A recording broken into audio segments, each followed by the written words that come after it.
നമസ്കാരം സുഹൃത്തുക്കളെ. കഴിഞ്ഞ ദിവസം വാഴ സിനിമ കണ്ടപ്പോൾ കൃഷ്ണപ്രസാദിനെ അതിനകത്ത് കണ്ടപ്പോൾ കഴിഞ്ഞ ദിവസം രാജീവേട്ടനെ കുറിച്ചൊരു വീഡിയോ ഞാൻ ചെയ്തതുമായിട്ട് ബന്ധപ്പെട്ട് കുറച്ച് കാര്യങ്ങൾ കൂടി എനിക്ക് ഓർമ്മ കിട്ടി. അതായത് കൃഷ്ണപ്രസാദ് ഞാൻ 92-94 ചങ്ങനാശ്ശേരി NSS കോളേജിൽ പ്രീ ഡിഗ്രിക്ക് പഠിക്കുന്നത്. അപ്പോൾ അതിൻ്റെ തൊട്ട് മുമ്പിലത്തെ വർഷം, അതായത് 92-ൽ ഡിഗ്രി പാസ് ഔട്ട് ആയ കൂട്ടത്തിലുള്ളതാണ് ശ്രീകൃഷ്ണകുമാർ. അപ്പം ഞങ്ങൾക്ക് അദ്ദേഹത്തെ ആ സമയത്ത് ഞാൻ പഠിക്കുമ്പോൾ അദ്ദേഹം അവിടെ ഇല്ല. പക്ഷെ പലപ്പോഴും ഈ സർട്ടിഫിക്കറ്റിന് വേണ്ടിയിട്ടും അല്ലെങ്കിൽ അങ്ങനെയുള്ള കാര്യങ്ങൾക്കൊക്കെ വേണ്ടിയില്ലോ അല്ലെങ്കിൽ ഇലക്ഷൻ സമയത്തും ഒക്കെ കോളേജിൽ വരുന്നത് ഞങ്ങൾ കണ്ടിട്ടുണ്ട്. അന്നൊക്കെ ചെറിയ സിനിമകളിലൊക്കെ അഭിനയിച്ച അത്യാവശ്യം കോളേജിലൊക്കെ ഒന്ന് ഫേമസ് ആയിരിക്കുന്ന സമയമായിട്ട് നമ്മൾ അദ്ദേഹത്തെ ആ രീതിയിലൊക്കെ കണ്ടിട്ടുണ്ട്. അങ്ങനെയൊക്കെ പല പ്രാവശ്യം അദ്ദേഹത്തെ നേരിട്ട് കണ്ടിട്ടുണ്ട്. അദ്ദേഹത്തെ സംബന്ധിച്ച് ഒരുമാതിരി വിവാദങ്ങളും ഒക്കെ അന്ന് കേട്ട ഒരു കാലമായിരുന്നു ആ കോളേജ് കാലം. അതേപോലെ തന്നെ രാജീവേട്ടനെ കുറിച്ച് പറഞ്ഞപ്പം മറക്കാൻ പറ്റാത്ത ചില മുഖങ്ങളും കൂടി അന്ന് അവിടെ ഉണ്ടായിരുന്നു, ഇന്നില്ലാത്തതുമായ കുറേ ആൾക്കാർ. ചിലരൊക്കെ ഇത് പറയുമ്പം അതൊക്കെ കണക്ട് ചെയ്യാനും അവരെയൊക്കെ ഓർക്കാനും പറ്റും എന്നുള്ളത് കൊണ്ടും പലർക്കും അത് കണക്റ്റായി എന്നുള്ളത് കൊണ്ടും ഞാൻ അതും കൂടെയൊക്കെ ഒന്ന് പറയാനായിട്ട് ആഗ്രഹിക്കുകയാണ്. അതായത് രവിശങ്കർ എന്ന് പറയുന്ന നല്ല അതുല്യനായ ഒരു പാട്ടുകാരനും ഒരു കവിത നന്നായിട്ട് ചൊല്ലുന്ന ഒരാളായിരുന്നു രവിശങ്കർ. അച്ഛനെ പോലൊരു കള്ളനാണ് എന്നെ ആദ്യം വിളിച്ചതെൻ്റെ അമ്മ എന്ന് പറയുന്ന ഒരു കവിത ശ്രമശ്രമെന്നാടെ ആണെന്ന് തോന്നുന്നു. അങ്ങനെ ഒരു കവിത അദ്ദേഹം ആ ഇലക്ഷൻ സമയത്ത് 92-93 കാലഘട്ടത്തിലെ ഇലക്ഷൻ സമയത്ത് അദ്ദേഹത്തെ പ്രശസ്തനാക്കിയ അല്ലെങ്കിൽ എല്ലാ കുട്ടികളിലേക്കും പരിചിതനാക്കിയ ഒരു കവിതയായിരുന്നു അത് അദ്ദേഹം വളരെ മനോഹരമായിട്ട് കുറച്ച് മുഖത്തെ കുറച്ച് എക്സ്പ്രഷൻസും ഒക്കെ ഇട്ട് വളരെ മനോഹരമായി ക്ലാസ്സിൽ വന്ന് ഓരോ ക്ലാസ്സിലും കയറി ഇറങ്ങി ഈ പറഞ്ഞ പോലെ അവതരിപ്പിക്കുന്നത് വളരെ വളരെ അത്ഭുതത്തോടുകൂടി വളരെ ഹൃദ്യമായിട്ട് അതിരുന്ന് കണ്ട കുറേ ആൾക്കാരിൽ ഒരാളാണ് ഞാൻ. അന്ന് അദ്ദേഹത്തിൻ്റെ ഈ ഇലക്ഷൻ തന്ത്രങ്ങളിൽ ഒന്നായിരുന്നു ഈ കവിത എന്നുള്ളത്. നന്നായിട്ട് രസകരമായിട്ട് പാട്ട് പാടുകയും ചെയ്യുമായിരുന്നു. അന്തിക്കടപ്പുറത്തോരോലക്കൂടെ എടുത്ത് നാലും കുട്ടിമുർ, ആ പാട്ടൊക്കെ ഈ കോളേജ് ഓർക്കസ്ട്രയുടെ ഗാനമേള സമയത്ത് എനിക്ക് തോന്നുന്നു രാജേഷും രവിശങ്കറും കൂടെ ആണോ അതോ വേറെ ആരെങ്കിലും, എന്തായാലും ഒരാൾ രവിശങ്കർ ആയിരുന്നു എന്ന് എനിക്ക് ഓർമ്മയുണ്ട്. പാടി തകർത്ത് തിമിർത്തതൊക്കെ എനിക്കെന്ന് ഓർമ്മ കിട്ടുകയാണ്. അതേപോലെ തന്നെ അദ്ദേഹത്തിൻ്റെ ഇലക്ഷൻ തന്ത്രങ്ങൾ മറ്റൊന്നായിരുന്നു പപ്പടകം. നമ്മുടെ ചുടുന്ന പപ്പടം ഉണ്ടല്ലോ, ആ പപ്പടത്തിൽ രവിശങ്കറിൻ്റെ പേരും ഈ പറഞ്ഞ പോലെ നമ്പരും ഒക്കെ, ഈ 400 കിലോഗ്രാം എന്ന് പറയുന്ന ഈ നമ്പർ പോലെ പുള്ളിയുടെ നമ്പരും ഒക്കെ എഴുതിയ പപ്പടകത്തിലൊരു പരസ്യം പിള്ളേർക്കെല്ലാം അന്ന് കൊടുത്തത് ഞാൻ ഓർക്കുന്നുണ്ട്. അതൊക്കെ നിങ്ങൾ ആരെങ്കിലും ഓർക്കുന്നുണ്ടോ എന്ന് എനിക്കറിയില്ല. പക്ഷേ ഞാൻ കുറേ കാലം പപ്പടമൊക്കെ അവിടെ സൂക്ഷിച്ച് വെച്ചിരുന്നു. കാരണം ഇത് ഒരു നോട്ടീസ് പോലെ കിട്ടിയ സാധനമാണല്ലോ. അപ്പോൾ അന്ന് കിട്ടിയ കുറേ നോട്ടീസിനിടയ്ക്ക് അന്നത്തെ ഈ പറഞ്ഞ പ്രണവം എന്ന് പറയുന്നതും ബോധി എന്ന് പറയുന്നതും ഈ കോളേജ് മാഗസിനൊക്കെ എൻ്റെ ഈ പുതിയ വീട് പണിയുന്ന സമയം വരെയും എൻ്റെ കയ്യിലുണ്ടായിരുന്നു ആ സാധനമൊക്കെ. ഞാനതൊക്കെ വളരെ ഭദ്രമായിട്ട് അത് സൂക്ഷിച്ചത്.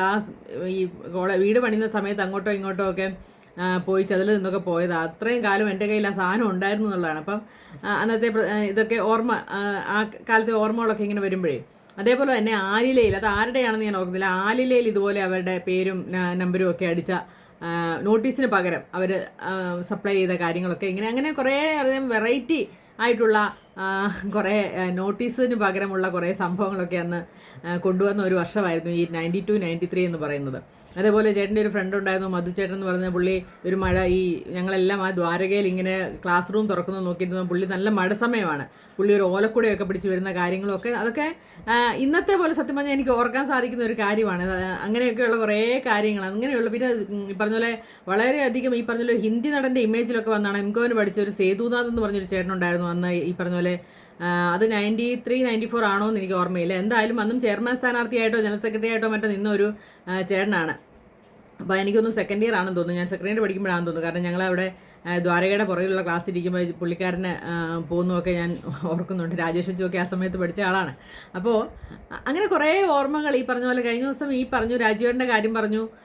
അതിപ്പോൾ ഞാൻ എൻ്റെ കഴിഞ്ഞ ദിവസം എനിക്ക് ഡോക്ടറെ കാണേണ്ടി വന്നപ്പം ഡോക്ടറിനോട് ചോദിക്കുകയാണ്, അമ്പിളി രാജീവ് വിളിച്ചോ? ഞാൻ ചോദിച്ചാൽ സാറേ അതെന്താ അങ്ങനെ പറഞ്ഞു? അപ്പോൾ എന്നോട് ചോദിച്ചു, അല്ല കഴിഞ്ഞ ദിവസം ഈ വീഡിയോ ചെയ്തതും പുള്ളിയുടെ പടമൊക്കെ ഞാൻ കണ്ടു, പുള്ളി ഇത് കണ്ടിട്ട് വിളിച്ചോ എന്ന് ഞാൻ ചോദിക്കാം. ഞാൻ ഇല്ല, വിളിക്കാൻ വേണ്ടൊന്നുമല്ല, ഞാൻ ജസ്റ്റ് ഇങ്ങനെ എൻ്റെ ഓർമ്മ പറഞ്ഞു എന്നേ ഉള്ളൂ എന്നൊക്കെ പറഞ്ഞപ്പം പുള്ളി ഇങ്ങനെ പറഞ്ഞ് നിർത്തരുത്, നല്ലതായിരുന്നു എന്ന് എന്നോട് ഇങ്ങനെ പറഞ്ഞു.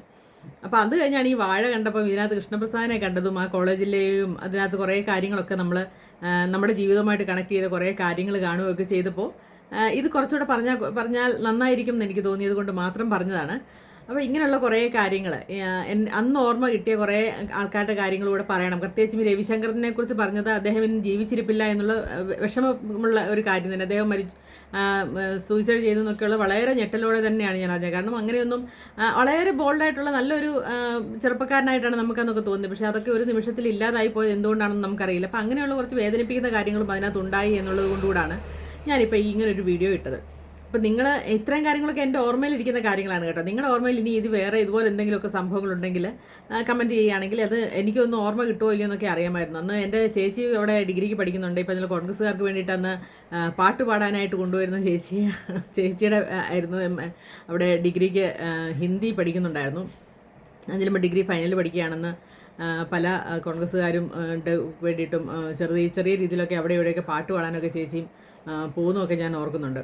അപ്പോൾ അങ്ങനെയൊക്കെയുള്ള കുറേ കാര്യങ്ങളാണ് എനിക്കിത് എൻ്റെ കോളേജ് ജീവിതം ശരിക്കും പറഞ്ഞാൽ ഞാൻ ആസ്വദിച്ച ഒരു കാലം കൂടെയാണ് ഈ പ്രീ ഡിഗ്രി കാലം എന്ന് പറയാൻ. കാരണം പിന്നെ അവിടുന്ന് വാഴൂരോട്ട് ചെന്നപ്പോൾ അത്ര വലിയൊരു ക്യാമ്പസിൽ നിന്ന് അങ്ങോട്ട് ചെന്നപ്പോൾ നമുക്കതൊരു വലിയൊരു നഷ്ടമായിട്ട് തോന്നുന്ന കാര്യം തന്നെയാണ്. അപ്പം അങ്ങനെയൊക്കെയുള്ള കുറേ മധുരകരമായ കുറേ ഓർമ്മകൾ ചില സമയത്ത് ചില സിനിമ കാണുമ്പോഴും ചില കാര്യങ്ങളിലൂടെയൊക്കെ അതുകൊണ്ടൊക്കെ ആയിരിക്കും നമ്മുടെ ഈ പറഞ്ഞ പോലെ ആ സിനിമ അത്രമാത്രം ഇതായത് തന്നെ. നമ്മുടെ നരേൻ്റെയും പൃഥ്വിരാജിൻ്റെയും ഒക്കെ സിനിമ ക്ലാസ്മേറ്റ് എന്ന് പറഞ്ഞ സിനിമയ്ക്ക് അത്രയ്ക്കൊരു പ്രചാരം കിട്ടാൻ കാര്യവും ഈ ക്യാമ്പസിൻ്റെ ആ ഒരു ഗൃഹാതുരതൊക്കെ തന്നെ ആയിരിക്കും എന്നാണ് ഞാൻ കരുതുന്നത്.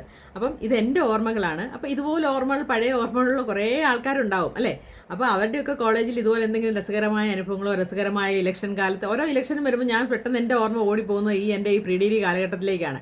ഡിഗ്രിക്കൊന്നും അത്ര ഒരു വലിയ ഒരു ഇലക്ഷനൊന്നും അവിടെ നടക്കാറില്ലാത്തതുകൊണ്ട് നമ്മളാരും അറിയാറ് പോലുമില്ല. ജസ്റ്റ് ചെല്ലുന്നു വോട്ട് ചെയ്യുന്നല്ലാതെ അതിനെക്കുറിച്ചൊന്നും ബോധമില്ല. പക്ഷേ NSSൽ അങ്ങനെ ആയിരുന്നില്ല. ഞാൻ ചെന്ന സമയത്ത് ഭയങ്കര ഒരു വലിയ എന്തോ പാർലമെൻറ്റ് ഇലക്ഷനൊക്കെ നടക്കുന്ന ഒരു പ്രതീതിയായിരുന്നു ആ കോളേജിൽ, ആ സമയത്തെ ക്യാമ്പസിലെ ഒരു ഇളക്കവും ആ സമയത്തെ ഒരു പ്രചരണവും എന്നൊക്കെ പറയുന്നത് ഭയങ്കര രസകരമായ ഒരു കാലമായിട്ട് തന്നെയാണ് ഞാൻ അതിനെ എപ്പോഴും കാണുന്നത്. എന്നെ എപ്പോഴും എൻ്റെ ഹൃദയത്തിൽ സൂക്ഷിച്ചിരിക്കുന്ന ഒരു കാലഘട്ടമാണ് ഈ 92, 94 കാലഘട്ടം എന്ന് പറയുന്നത്. നമുക്കവിടെ ഒന്നും ഒരു പ്രത്യേകിച്ച് നമുക്ക് ഒരു റോളും ഉണ്ടായിരുന്നില്ല. പക്ഷേ അത് വളരെയധികം കണ്ടു നിന്ന് ആസ്വദിക്കാനുള്ളൊരു അവസരം കിട്ടി എന്നുള്ളതാണ് അതിനകത്ത്. അപ്പോൾ ഇങ്ങനെ കൃഷ്ണപ്രസാദിനെയൊക്കെ അന്നാണ് ഞാൻ ആദ്യമായിട്ട് കാണുന്നത്. പിന്നെ ഈ അടുത്ത കാലത്ത് തിരുമാലയുടെ അമ്പലത്തിൽ ഒരു എന്തോ ഒരു ഉദ്ഘാടനത്തിന് വന്നപ്പം ഹസ്ബൻഡുമായിട്ട് പരിചയമുള്ളതുകൊണ്ട് അന്ന് ഞങ്ങൾ പോയി ഇന്ന് കുറച്ച് നേരം സംസാരിച്ചു എന്നല്ലാതെ. എന്നാലും ഇത് കണ്ടപ്പം പെട്ടെന്ന് അതൊക്കെ ഓർമ്മ വന്നു പോയി കേട്ടോ. അപ്പം ഇഷ്ടപ്പെട്ടെങ്കിൽ സപ്പോർട്ട് ചെയ്യുക. നന്ദി.